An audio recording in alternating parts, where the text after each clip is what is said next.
भारत को इंडिपेंडेंस मिलने से पहले बिस्किट्स खाना सिर्फ एक अमीरों का शौक था, क्योंकि एक आम इंसान बिस्किट्स को अफोर्ड ही नहीं कर पाता था। और इसी प्रॉब्लम को सॉल्व किया पार्ले ने। पार्ले ऐसा फर्स्ट एफएमसीजी ब्रांड बना जिसने 2013 में 5,000 करोड़ रुपए के सेल्स क्रॉस किए थे। इवन सिर्फ इंडिया में ही नहीं, बल्कि पार्ले पूरे वर्ल्ड में बेस्ट सेलिंग बिस्किट ब्रांड है। यूएस से लेकर यूरोप जैसे हंड्रेड्स ऑफ कंट्रीज में पार्ले के प्रोडक्ट्स एक्सपोर्ट किए जाते हैं। आप सुनकर हैरान हो जाओगे कि पार्ले जी के एक महीने में जितने बिस्किट्स बनाए जाते हैं, उनको अगर इस तरह साइड बाय साइड रखा जाए तो 7.25 लाख किलोमीटर का डिस्टेंस कवर हो जाएगा। And surprisingly earth and moon के बीच का डिस्टेंस भी सिर्फ 3,84,400 किलोमीटर है। सो द क्वेश्चन इज कि पार्ले आखिर इतना बड़ा ब्रांड बना कैसे? इवन आपने देखा होगा कि आज फूड से लेकर पेट्रोल, डीजल, कार्स, बाइक्स, हर चीज के प्राइसेस बढ़ गए हैं, लेकिन पार्ले जी इतने सालों से आज भी सिर्फ 5 रुपए में ही मिलता है। But how? सो इस वीडियो में हम डिस्कस करने वाले हैं कि कैसे पार्ले ने बिस्किट इंडस्ट्री को डोमिनेट कर दिया है। So let's start with the video.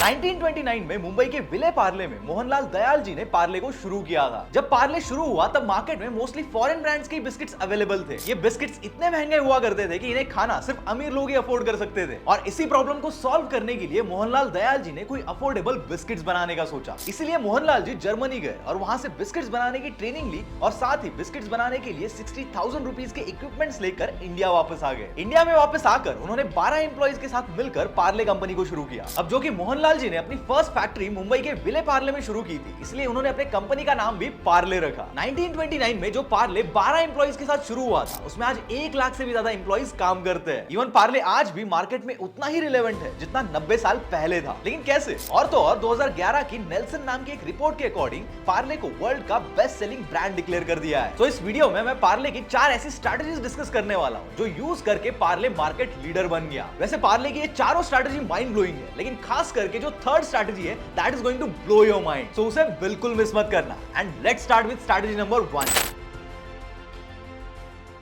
आप भारत के किसी भी कोने में जाओ, आपको वहां पर हर शॉप पर पार्ले का बिस्किट मिल जाएगा। सो द क्वेश्चन इज कि पार्ले इतना स्ट्रॉन्ग डिस्ट्रीब्यूशन सिस्टम कैसे मैनेज कर पाता है? तो देखो, अपने प्रोडक्ट्स को मॉल से लेकर छोटे से छोटे विलेज तक डिस्ट्रीब्यूट करने के लिए पार्ले इन 4 लेवल्स का यूज करता है: फैक्ट्री, पार्ले डेपो, डिस्ट्रीब्यूटर्स और रिटेलर्स। पार्ले की इंडिया में 130 से भी ज्यादा मैन्युफैक्चरिंग फैक्ट्रीज है, जिनमें से कुछ फैक्ट्रीज खुद पार्ले ओन करता है और कुछ उन्होंने कॉन्ट्रैक्ट बेसिस पर दिए हुए हैं। वही पार्ले का सबसे बड़ा कॉम्पिटिटर ब्रिटानिया के इंडिया में सिर्फ 50 मैन्युफैक्चरिंग प्लांट्स है। इससे आपको अंदाजा आ जाएगा कि बाकी कॉम्पिटिटर्स के कंपेयर में पार्ले के पास कितनी ज्यादा फैक्ट्रीज है। इन सभी फैक्ट्रीज में मिलकर पार्ले डेली 400 मिलियन बिस्किट्स और मंथली ऑलमोस्ट 1 बिलियन पार्ले जी के पैकेट्स प्रोड्यूस करता है। और इवन इस रिपोर्ट के अकॉर्डिंग हर सेकंड में पार्ले के 4,551 बिस्किट्स कंज्यूम किए जाते हैं। अब इन फैक्ट्रीज में जितने भी प्रोडक्ट्स मैन्युफैक्चर किए जाते हैं, उनको इस पार्ले डिपोट में स्टोर करके रखा जाता है। देन इसी पार्ले डिपोट से इन प्रोडक्ट्स को होलसेलर और डिस्ट्रीब्यूटर तक डिस्ट्रीब्यूट किया जाता है और फाइनली ये प्रोडक्ट्स रिटेलर्स के थ्रू फाइनल कस्टमर्स तक पहुंचाए जाते हैं। इकोनॉमिक टाइम्स की एक रिपोर्ट के अकॉर्डिंग 1929 में जब पार्ले शुरू हुआ था, तब उनके पास सिर्फ 4 डिस्ट्रीब्यूटर्स थे। वही आज पार्ले के पास 7,000 से भी ज्यादा डिस्ट्रीब्यूटर्स हैं और 7.5 मिलियन से ज्यादा रिटेल आउटलेट्स का एक्सेस है। इस स्ट्रॉन्ग डिस्ट्रीब्यूशन की वजह से पार्ले के जितने भी होलसेलर्स और डिस्ट्रीब्यूटर्स हैं, उनको कभी भी स्टॉक आउट या ओवर स्टॉक की प्रॉब्लम फेस नहीं करनी पड़ती। वरना मोस्ट ऑफ द कंपनीज के केस में ऐसा होता है कि कई बार होलसेलर्स तक ऑन टाइम स्टॉक पहुंच ही नहीं पाता, जिससे होलसेलर्स को स्टॉक आउट की प्रॉब्लम फेस करनी पड़ती है। इवन पार्ले की most of the factories main cities से सिर्फ 60 to 70 किलोमीटर के डिस्टेंस पर लोकेटेड है, इसीलिए प्रोडक्ट डिलीवरीज भी टाइम पर हो जाती है और ऑटोमेटिकली लॉजिस्टिक कॉस्ट भी रिड्यूस हो जाती है। पार्ले की स्ट्रॉन्ग डिस्ट्रीब्यूशन नेटवर्क की वजह से पार्ले के टोटल सेल्स में से 55 to 60% सेल्स अकेले रूरल एरिया में होते हैं। और शायद आपको नहीं पता होगा, लेकिन पार्ले के प्रोडक्ट सिर्फ इंडिया में ही नहीं, बल्कि US, Europe, Africa, Afghanistan, Bangladesh, Sri Lanka जैसी हंड्रेड्स ऑफ कंट्रीज में एक्सपोर्ट किए जाते हैं। और इवन इन 7 कंट्रीज में पार्ले के खुद के मैन्युफैक्चरिंग प्लांट्स भी है। इससे आप इमेजिन कर सकते हो कि पार्ले का डिस्ट्रीब्यूशन नेटवर्क कितना बड़ा है। इसलिए पार्ले के इस वास्ट डिस्ट्रीब्यूशन की वजह से आप इंडिया के किसी भी कोने में जाओ, आपको मेट्रो सिटीज से लेकर छोटे से छोटे गांव में पार्ले के बिस्किट्स इजीली मिल जाते हैं। हम सब जानते हैं कि इंडिया एक बहुत ही ज्यादा डाइवर्सिटी वाली कंट्री है, वो चाहे कल्चर के बेसिस पे हो या चाहे लैंग्वेज के बेसिस पर हो। इवन ये डाइवर्सिटी फूड के बेसिस पर भी अप्लाई होती है। नॉर्थ वालों का टेस्ट अलग है तो साउथ वालों का कुछ अलग ही टेस्ट है। इसलिए पार्ले ने इस रीजनल टेस्ट को भी बहुत ही स्मार्टली स्टडी किया और इंडिया के हर रीजन की अलग अलग टेस्ट को सेटिस्फाई करने के लिए अलग अलग टाइप्स के बिस्किट्स लॉन्च कर दिए। फॉर एग्जाम्पल, अगर किसी को स्वीट टेस्ट चाहिए तो इन्होंने पार्ले जी के अलावा 2020, hide and seek, happy happy जैसे अलग अलग बिस्किट्स को इंट्रोड्यूस किया। हो सकता है कि किसी को स्वीट ज्यादा पसंद ना हो, तो उस सेगमेंट को ग्रैब करने के लिए पार्ले ने सॉल्टी टेस्ट में मोनाको इंट्रोड्यूस किया। और हो सकता है कि मुझ जैसे कुछ लोगों को ज्यादा स्वीट भी नहीं चाहिए और ज्यादा सॉल्टी भी नहीं चाहिए, इसलिए पार्ले ने स्वीट एंड सॉल्टी टेस्ट में क्रैक जैक को इंट्रोड्यूस किया। दिस शोज कि पार्ले ने कितने स्मार्टली अपने कस्टमर्स को टारगेट किया हुआ है। इस डाइवर्सिफाइड पोर्टफोलियो की वजह से पार्ले को एक बहुत बड़ा एडवांटेज मिला। देखो, पार्ले को हर कोई पार्ले जी के नाम से ही जानता है। अब ये जो पार्ले जी है, ये पार्ले के लिए दोस्त भी है और दुश्मन भी।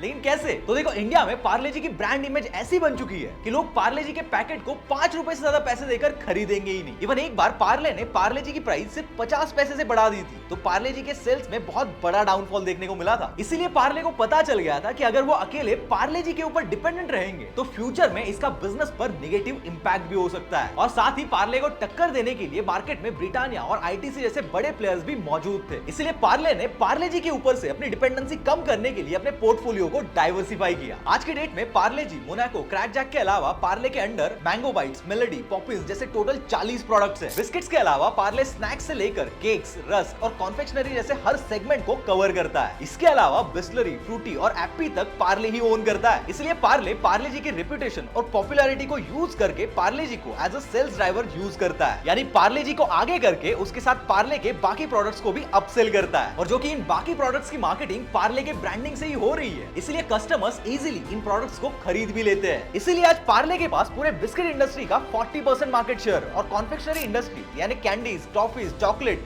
जैसे एरिया में 6.3% मार्केट शेयर है। So this is how Parle ने अपने पोर्टफोलियो को डाइवर्सिफाई करके अलग अलग सेगमेंट्स को ग्रैब करके रखा है। 1994 में पार्ले जी का पैकेट 4 रुपए में आता था और आज 2023 में वही पैकेट 5 रुपए में आता है। यानी पार्ले ने 30 सालों में पार्ले जी की प्राइस सिर्फ 1 रुपए से बढ़ा दी है। इन 30 सालों में पेट्रोल के प्राइसेस कहां से कहां पहुंच गए, रियल एस्टेट, कार्स, बाइक्स, हर चीजों के प्राइसेस बढ़ गए, लेकिन पार्ले का प्राइस तब भी वही था और आज भी ऑलमोस्ट वही है। लेकिन कैसे? क्या पार्ले जी लॉस में जाकर अपना बिजनेस ऑपरेट कर रहा है? चलो इसे एक बहुत ही इंटरेस्टिंग एग्जांपल से समझते हैं कि कैसे बिना प्राइस बढ़ाए पार्ले अपने प्रॉफिट्स कमा रहा है। तो देखो, ये है अपना नमन और ये है नमन का चाय का ठेला। नमन का बिजनेस अच्छा खासा चल रहा होता है। एक कप चाय 10 रुपए की और ऐसे 500 कप नमन डेली बेच रहा है। यानी नमन डेली के 5000 रुपए और महीने के 1.5 लाख रुपए कमा रहा है। लेकिन नमन के ठेले का और पार्ले का क्या कनेक्शन है? तो ये समझने के लिए नमन की चाय का थोड़ा कॉस्ट ब्रेकडाउन करना पड़ेगा, जहां से आपको पार्ले की माइंड ब्लोइंग स्ट्रैटेजी पता चल जाएगी। तो चलो पहले एक छोटा सा कैलकुलेशन करते हैं कि नमन को 1 कप चाय बनाने के लिए कितना खर्चा आता होगा। तो देखो, अगर हम एक आइडियल सिनेरियो पकड़कर चले तो 1 कप चाय बनाने के लिए नमन को 80 पैसे की शुगर, 1.25 रुपीज का मिल्क, 50 पैसे की चाय पत्ती लगेगी और बाकी एक्सपेंसेस लाइक गैस, रेंट, छोटू की सैलरी, मिनरल वाटर को ऐड करेंगे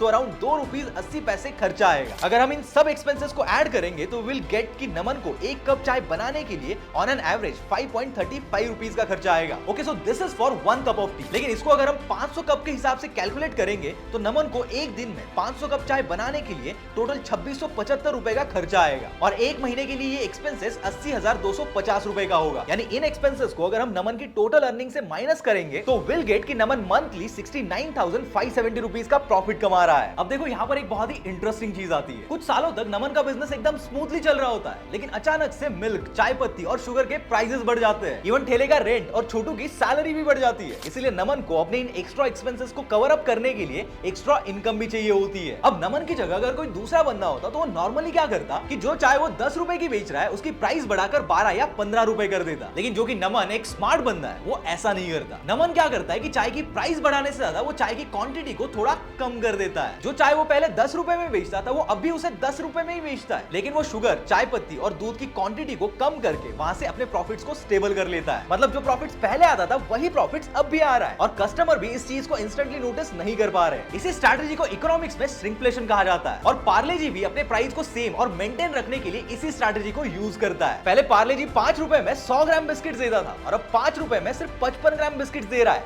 यानी क्वांटिटी को ऑलमोस्ट हाफ कर दिया है। लेकिन फिर भी कस्टमर्स पार्ले जी को खरीद लेते क्योंकि कस्टमर्स इजीली इस बात पर फोकस नहीं कर पाते। इवन पहले पार्ले जी की पैकेजिंग वैक्स पेपर की होती थी, अब वो प्लास्टिक पेपर में आती है। यानी वैक्स पेपर प्लास्टिक पेपर के कंपेयर में ज्यादा एक्सपेंसिव होता है। इसीलिए पार्ले ने इन्फ्लेशन को बीट करने के लिए यहाँ पर प्लास्टिक पेपर का यूज करके कॉस्ट को श्रिंक कर दिया। इसी के साथ पार्ले अपने प्राइस को अफोर्डेबल रखने के लिए इकोनॉमी ऑफ स्केल का भी यूज करता है। फॉर एग्जांपल, डीमार्ट अपने कस्टमर्स को सबसे कम प्राइस इसलिए ऑफर कर पाता है क्योंकि डीमार्ट इतना बल्क में सामान खरीदता है कि उन्हें बाकी कॉम्पिटिटर्स के कंपेयर में सबसे लो कॉस्ट में सामान मिल जाता है। और जो कि उन्हें सबसे लो कॉस्ट में सामान मिल रहा है, इसलिए वो सबसे लो प्राइस में कस्टमर्स को सेल भी कर पाते हैं। ये सेम स्ट्रैटेजी पार्ले भी यूज करता है। पार्ले अपना रॉ मटेरियल बहुत ही बड़ी स्केल में खरीदता है, जिससे उनको रॉ मटेरियल कंपैरेटिवली कम प्राइस में मिल जाता है, जिससे वो अपने प्राइस को एकदम अफोर्डेबल रख पाते हैं। So this are the reasons कि कैसे पार्ले अपने प्रोडक्ट्स की प्राइस बढ़ाए बगैर भी एक प्रॉफिटेबल कंपनी है। देखो, पार्ले एक ऐसा ब्रांड है जो मेरे पापा ने भी खाया है, उनके पापा ने भी खाया है और आज मैं भी खाता हूं। इसलिए पार्ले के नाम के साथ एक नॉस्टैल्जिया, एक इमोशन जुड़ा हुआ है। इवन पार्ले मार्केटिंग में भी इतना स्मार्ट है कि उन्होंने खुद को भारत का अपना बिस्किट नाम से मार्केट किया हुआ है।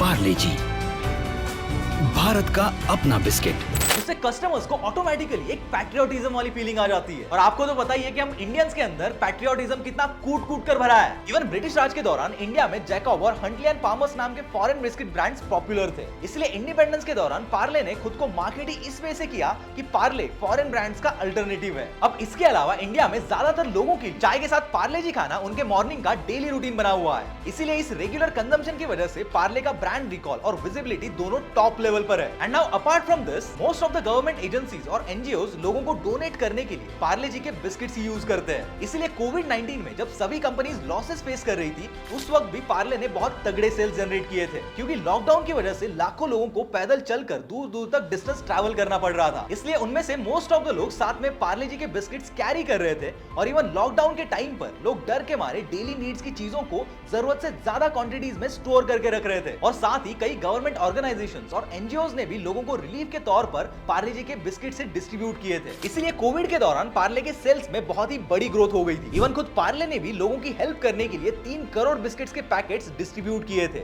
जिससे लोगों के मन में पार्ले को लेकर और भी ज्यादा रिस्पेक्ट बढ़ गई थी। Parle G will donate 3 crore packets of biscuits via government agencies in the next 3 months. इसके अलावा एक और चीज जो मुझे लगता है कि मार्केट में पार्ले को आज भी रिलेवेंट बना के रखती है, वो है इस छोटी गर्ल की फोटो। पार्ले की पैकेजिंग के ऊपर इस फोटो को देखते ही एक नॉस्टैल्जिक फीलिंग आ जाती है। इवन कुछ दिनों पहले इस गर्ल की फोटो को लेकर बहुत सारी न्यूज बनी थी। हर न्यूज में बताया जा रहा था कि ये इन्फोसिस फाउंडेशन की चेयरपर्सन सुधा मूर्ति जी की बचपन की फोटो है, लेकिन बाद में पार्ले ने खुद ही क्लियर कर दिया कि वो किसी रियल पर्सन की फोटो नहीं है, बल्कि एक इमेजिनरी आर्ट है जो 1960s में पार्ले ने क्रिएटिव माइंड्स नाम की एक डिजाइनिंग फर्म से बना के ली थी। और इन सब रीजंस की वजह से मार्केट में पार्ले की ब्रांड इमेज बहुत ही ज्यादा स्ट्रॉन्ग बन चुकी है। तो ये थी पार्ले की वो 4 माइंड ब्लोइंग स्ट्रेटजीज जिन्हें यूज करके पार्ले आज बिस्किट इंडस्ट्रीज को डोमिनेट कर रहा है। पार्ले के सभी प्रोडक्ट्स में से आपका फेवरेट कौन सा है, कमेंट्स में बताना। और नेक्स्ट ऐसी इन डिटेल केस स्टडी आपको कौन से टॉपिक पर चाहिए वो भी कमेंट में मेंशन करना। Till then, bye bye.